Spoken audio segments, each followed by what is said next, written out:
When you look into their eyes, you know somebody is home. They're an animal that possesses great spiritual power, not to be meddled with.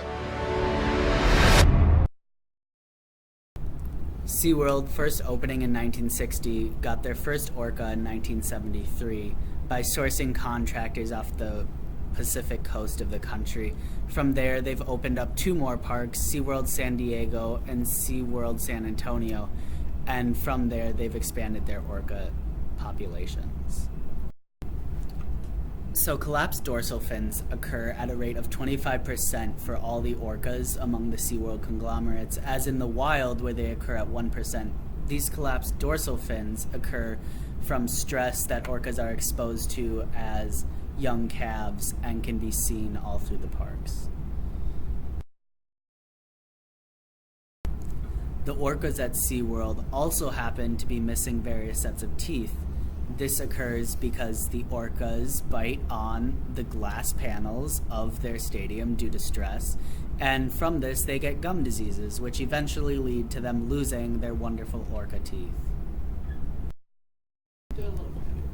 Orcas at SeaWorld suffer from depression and isolation. The orcas are sourced from many different pods, and for that reason, the orcas are not able to communicate with each other.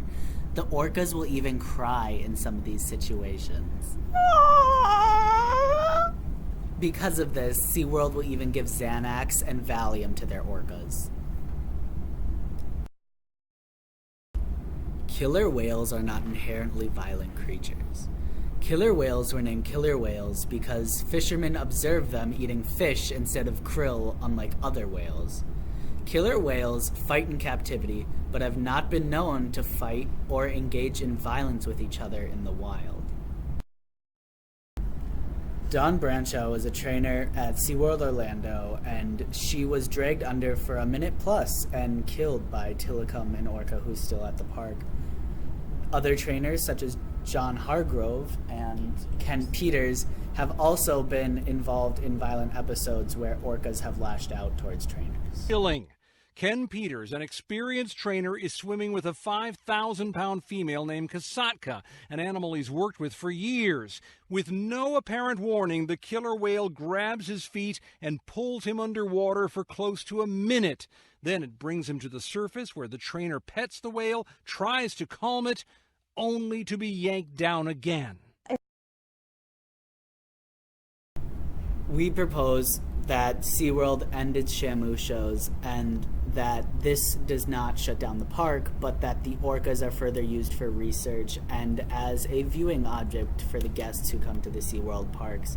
This way the orcas will not have the stress or the psychological damage from being trained orcas.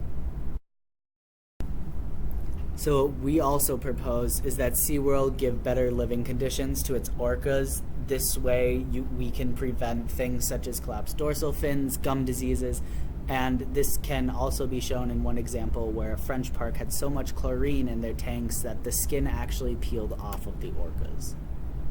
We propose on a state-by-state basis that each state bring forth legislation to stop the internal breeding of orcas at parks, and this will, in the long term, prevent the further captivity of orcas and the violent outbursts that they've been known to have while in captivity, plus their dangerous situations health-wise.